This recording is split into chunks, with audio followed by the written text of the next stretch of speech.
তোমাদের দুজনের বিয়েটা হয়ে গেলে আমি বিজনেসের দায়িত্ব তোমার হাতে দিয়ে আমি একটু রিল্যাক্স করবো।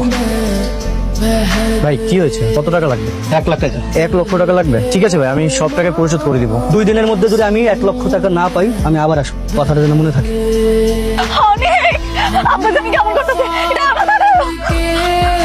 ওনার হার্টের 3টা ব্লক ধরা পড়েছে, ইমিডিয়েটলি রিং করাতে হবে। কত টাকা লাগবে? অ্যারাউন্ড 4 লাখ টাকার মতো তো লাগবে। 4 লক্ষ টাকা? হ্যাঁ চাচা, আপনি তো আমার সব সম্পত্তি নিয়ে গেছেন, আমাকে মাত্র 4 লক্ষ টাকা দেন। 4 লাখ টাকা? 4 টাকা পাবে না। দেখ, আমি তোকে রিকোয়েস্ট করছি, আমাকে মাত্র 4 লক্ষ টাকা দে। তোর মতো একটা ছোট লোক কিভাবে আমার পাশে বসে? ওঠ ওঠ।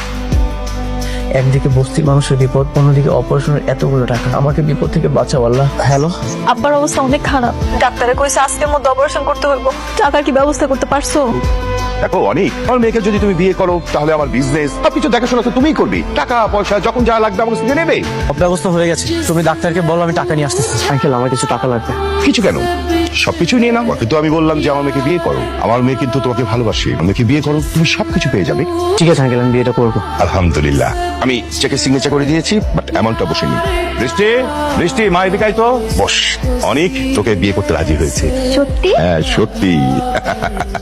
সব টাকা জমা দিয়ে দিয়েছি, আপনি এবার অপারেশনের ব্যবস্থা করেন। স্যার, আমার আব্বা বাঁচবো তো? আশা তো করছি ইনশাল্লাহ। এতগুলো টাকা আমি কই পাইলাম? না, আমি নতুন একটা চাকরি পেয়েছি, অনেক ভালো চাকরি, সেখান থেকে অ্যাডভান্স নিয়েছি। শোনো, একটা জরুরি কথা বলতে তোমাকে কল করলাম। হ্যাঁ বলো। বাবা তো চাচ্ছেন আমাদের বিয়ের আয়োজনটা আরো ধুমধাম করে করতে, আর আমি না এসব চাই না, খুব সাধারণভাবে বিয়েটা করতে চাই। তোমার কোনো আপত্তি নেই তো সাধারণভাবে বিয়ে করতে?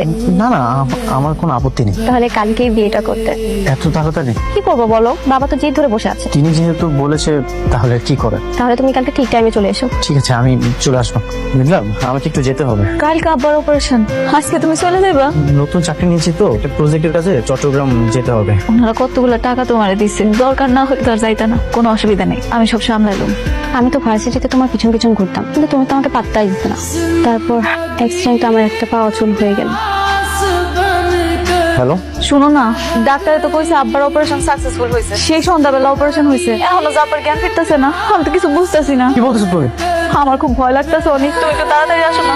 এখনই আসতে হবে? একটু তাড়াতাড়ি আসো প্লিজ। ঠিক আছে, আমি আসতেছি। এই, কোথায় যাচ্ছ তুমি?